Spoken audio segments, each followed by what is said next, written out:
In my more than 2 years here, I have learned one very important thing about the Philippines. Specifically, it can be a country of extremes.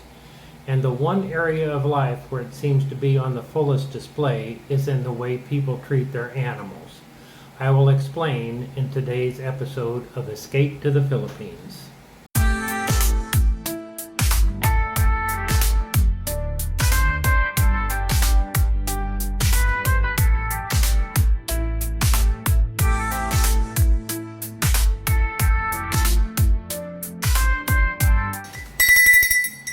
Class is in session.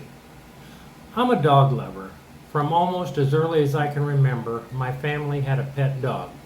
I was an only child, so Pip, the boxer mix, served as my sibling, playmate, friend, and protector. We played a version of American football together, where I would start running with the ball and she would tackle me by dragging me down by the leg of my jeans. I would also set up a tent in the backyard, and she would lie at the entrance, guarding me all through the night of my campout. It was a sad day when I learned, as a college freshman, that this good old girl had passed away. She lived a very long life, and although she was not pampered like some indoor dogs you'll find, she was the ruler of our large fenced backyard.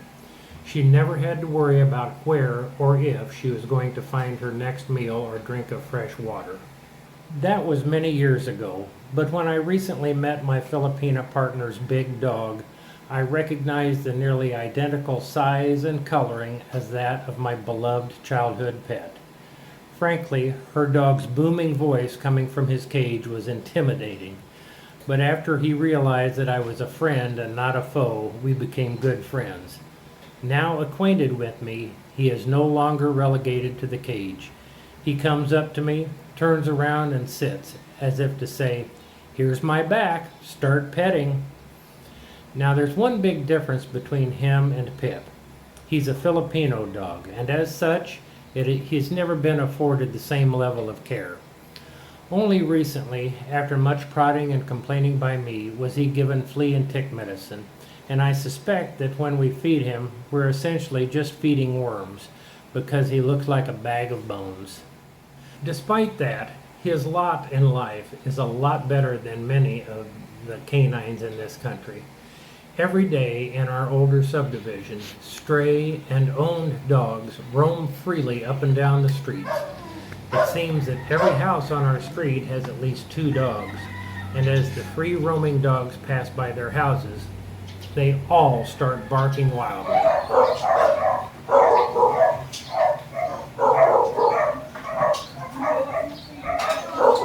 On my walks around the subdivision, I see that nearly every car has boards leaned up against the tires and wheels to catch the streams of urine deposited by the passing male dogs.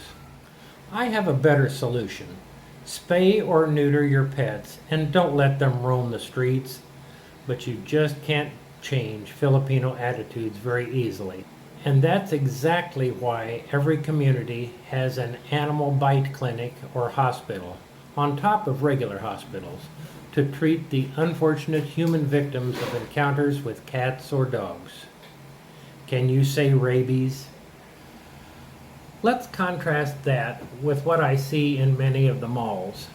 There, fur babies, outfitted with disposable diapers, walk on a leash or even ride in a stroller, beautifully groomed and obviously completely pampered by their loving owners. Their lives are a far cry from those of their cousins, whose sole purpose inside their cramped cages is to act as a living alarm system. Their job is to bark when anyone gets near the owner's property. I once heard a loud bang outside my rental house, only to find that the neighbor shot and killed one of the large dogs that lived its entire life inside a cramped cage with one other large dog. The only human interaction it ever received was brief, at feeding time. Turns out that the dog just snapped and bit the guy's wife. Well, I wonder why.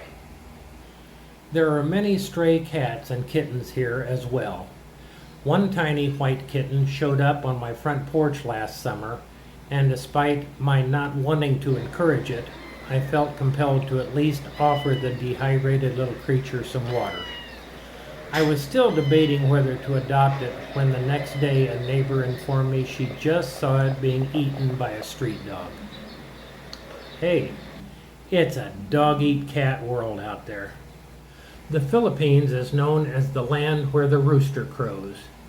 I know that the crowing tends to irritate some expats, but frankly that doesn't bother me, so long as the next door neighbor doesn't stash his caged fighting cock directly under my bedroom window.